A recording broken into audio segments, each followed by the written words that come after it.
નમસ્કાર. દિવસભરના તાજા સમાચારોમાં તમારું સ્વાગત છે. તમારી સાથે હું છું પિનલગીરી ગોસ્વામી. સમાચારો વિસ્તારથી જાણીએ એ પહેલા મહત્વના સમાચારો ઉપર એક નજર. નમસ્કાર મિત્રો, દેશ અને દુનિયાના સુપરફાસ્ટ સમાચારમાં તમારું સ્વાગત છે. પંજાબમાં પૂરની પરિસ્થિતિ, 1900 ગામ ડૂબ્યા, 43ના થયા છે મોત. પંજાબમાં ભારે વરસાદ અને પૂરના કારણે તારાજી સર્જાય છે. 23 જિલ્લાના 1902 ગામ ડૂબી ગયા છે. 43 લોકોના જીવ ગયા છે. 1.71 લાખ હેક્ટરનો પાક નષ્ટ થયો છે. રાજ્ય સરકારે અસરગ્રસ્ત 21,000થી વધુ લોકોને સુરક્ષિત સ્થળે ખસેડ્યા છે. મુખ્યમંત્રી ભગવંત માને નુકસાનીનો અંદાજ કાઢવા માટે વિશેષ સર્વેક્ષણનો આદેશ આપ્યો છે. આ સંકટમાં કેન્દ્ર સરકારે પણ મદદનું આશ્વાસન આપ્યું છે. મિત્રો, અન્ય મહત્વના સમાચારની વાત કરીએ તો ગુજરાતમાં 24 કલાકમાં 195 તાલુકામાં વરસાદ નોંધાયો. હવામાન વિભાગની આગાહી મુજબ છેલ્લા 24 કલાકમાં ગુજરાતના 195 તાલુકામાં વરસાદ નોંધાયો. સૌથી વધુ વરસાદ સુરતના ઉમરપાડામાં 8.11 ઇંચ પડ્યો હતો. આ ઉપરાંત પંચમહાલ, છોટાઉદેપુર અને ભરૂચ જિલ્લાના અનેક તાલુકામાં સારો વરસાદ થઈ ગયો. રાજ્યના 97 તાલુકામાં 1 ઇંચથી વધુ વરસાદ નોંધાતા ખેડૂતો અને સામાન્ય નાગરિકોમાં ખુશીનો માહોલ સર્જાયો છે. મિત્રો, અન્ય મહત્વના સમાચારની વાત કરીએ તો શિલ્પા શેટ્ટી, રાજ કુંદ્રા સામે લુકઆઉટ સર્ક્યુલર જારી. મુંબઈના વ્યવસાયીએ શિલ્પા શેટ્ટી અને રાજ કુંદ્રા પર 60.48 કરોડની છેતરપિંડીનો આરોપ મૂક્યો છે. આ કેસમાં એન્ફોર્સમેન્ટ એજન્સીઓ તપાસ કરી રહી છે. શિલ્પા શેટ્ટી અને રાજ કુંદ્રાને દેશ છોડવાની રોકવા માટે પોલીસે બંને સામે લુકઆઉટ સર્ક્યુલર જારી કર્યો છે. હાલમાં મામલો તપાસ હેઠળ છે અને આગામી દિવસોમાં વધુ કાર્યવાહી થવાની શક્યતા છે. છેતરપિંડીના ગંભીર કેસે બોલિવૂડ જગતમાં ફરીથી ચકચાર જમાવી દીધી છે. મિત્રો, અન્ય મહત્વના સમાચારની વાત કરીએ તો જ્ઞાનવાપી અને કાશી મુદ્દે મદનીનું નિવેદન. જમીઅત ઉલેમાએ હિન્દના પ્રમુખ મૌલાના મહેદૂદ મદનીએ જણાવ્યું છે કે ધાર્મિક મુદ્દા પર સંવાદ થવો જરૂરી છે.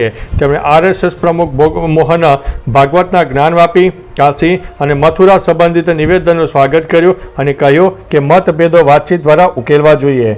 મદનીએ કહ્યું કે મુસ્લિમોનો નરસંહાર ભારતમાં શક્ય નથી, કેમ કે લોકો હવે બધું સમજે છે. વિદેશીઓ ભારતને અસ્થિર કરવાનો પ્રયાસ કરી રહ્યા છે, પણ એકતા જ સાચી શક્તિ છે. મિત્રો, અન્ય મહત્વના સમાચારની વાત કરીએ તો અંબાણી પરિવારનો દરરોજનો ખર્ચ કેટલો હશે જાણી લો આ વિડીયોમાં. એટલેન્ટિયાના કામ કરતા 600 લોકોનો પગાર 12 કરોડ સુધીનો. ઘરની જાળવણી અને અન્ય સુવિધાઓનો મહિનાનો ખર્ચ 15થી 20 કરોડ. ઘરની જાળવણીનો દૈનિક ખર્ચ 50 લાખથી વધુ. કપડાં, ઘરેણાં પર દર મહિને 3થી 5 કરોડ રૂપિયા ખર્ચો. ખાનગી જેટ પર દર મહિને 5થી 10 કરોડ રૂપિયા ખર્ચો. આંતરરાષ્ટ્રીય પ્રવાસ, લક્ઝરી હોટલ પર દૈનિક લગભગ રૂપિયા 30 લાખનો ખર્ચો. માત્ર સુરક્ષા પર દર મહિને 2થી 3 કરોડ રૂપિયાનો ખર્ચો અને પાર્ટીઓ પર 50 લાખથી 10 કરોડ રૂપિયાનો ખર્ચો આવે છે. મિત્રો, અન્ય મહત્વના સમાચારની વાત કરીએ તો યુરોપિયન યુનિયનની મદદ માટે ભારતને અપીલ. યુરોપિયન યુનિયને રશિયા યુક્રેન યુદ્ધને સમાપ્ત કરવા માટે ભારતની મદદ માગી છે.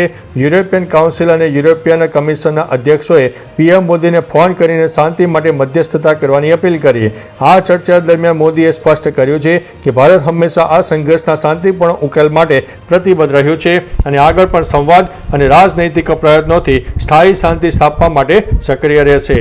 મિત્રો, અન્ય મહત્વના સમાચારની વાત કરીએ તો 4 સિસ્ટમ સક્રિય થતા અતિભારે વરસાદની આગાહી. રેડ એલર્ટ પણ આપવામાં આવ્યું છે. ગુજરાતમાં 4 વરસાદની સિસ્ટમ સક્રિય થતાં આગામી 7 સપ્ટેમ્બર સુધી ભારેથી અતિભારે વરસાદની આગાહી કરવામાં આવી છે. નવસારી, વલસાડ, ડાંગ, દમણ અને દાદરાનગર હવેલીમાં રેડ એલર્ટ આપવામાં આવ્યું, જ્યારે વડોદરા, ભરૂચ, સુરત અને નર્મદામાં ઓરેન્જ એલર્ટ આપવામાં આવ્યું. હવામાન વિભાગની માહિતી અનુસાર આગામી દિવસોમાં રાજ્યમાં ગાજવીજ સાથે વરસાદ થઈ શકે છે. મિત્રો, અન્ય મહત્વના સમાચારની વાત કરીએ તો આજે શાળા અને કોલેજો બંધ રહેશે. ભરૂચ જિલ્લામાં શૈક્ષણિક કાર્ય બંધ રાખવાનો નિર્ણય કરાયો છે. વરસાદની સ્થિતિને ધ્યાનમાં લઈને મહત્વનો નિર્ણય લેવાયો છે. આજે જિલ્લાની શાળા અને કોલેજોમાં શૈક્ષણિક કાર્ય બંધ રાખવામાં આવશે. નર્મદા ડેમમાંથી પાણી છોડાતા નર્મદા નદીમાં પૂરની પરિસ્થિતિ છે. સાવચેતીના પગલે વિદ્યાર્થીઓ અને વાલીઓએ ખાસ નોંધ લેવી જરૂરી છે. મિત્રો, અન્ય મહત્વના સમાચારની વાત કરીએ તો જામનગરમાંથી બોગસ ડોક્ટર ઝડપાયો છે. જામનગરના લાલપોર તાલુકાના મેઘપર ગામમાં SOGએ બોગસ તબીબ શ્રીમંતા પશુપતિ વિશ્વાસને ઝડપી પાડ્યો છે, જે ગરીબ વસાહતમાં બિનઅધિકૃત દવાખાનું ચલાવતો હતો. મોડી સાંજે દરોડા દરમિયાન તે દર્દીઓની સારવાર કરતો ઝડપાયો, પરંતુ તેની પાસે કોઈ મેડિકલ ડિગ્રી નહોતી. એસઓજીએ ₹4,264ની કિંમતની દવાઓ પણ જપ્ત કરી છે. મેઘરકર પોલીસે મેડિકલ પ્રેક્ટિશનર એક્ટ 1963ની કલમ 30 અને બીપીએની કલમ 125 હેઠળ ગુનો નોંધ્યો છે. મિત્રો, અન્ય મહત્વના સમાચારની વાત કરીએ તો સીએમની પત્નીનું ગીત વાયરલ. મહારાષ્ટ્રના મુખ્યમંત્રી દેવેન્દ્ર ફડણવીસની પત્ની અને જાણીતી ગાયિકા અમૃતા ફડણવીસનું નવું ગીત લગભગ 1 મહિના પહેલાં રિલીઝ થયું હતું અને હાલ સોશિયલ મીડિયામાં વાયરલ પણ થયું છે. ગીતનું ટાઇટલ છે ઇસ બાર તેરે શહેર મેં જો સાવન આયા હૈ અને તેને યુટ્યુબ ઉપર રજૂ કરવામાં આવ્યું છે. અમૃતા ફડણવીસના અનેક ગીતો પહેલાંથી જ લોકપ્રિય થયા છે, જ્યારે આ નવું ગીત પણ દર્શકો અને શ્રોતાઓ વચ્ચે ઝડપથી લોકપ્રિય થતું જાય છે.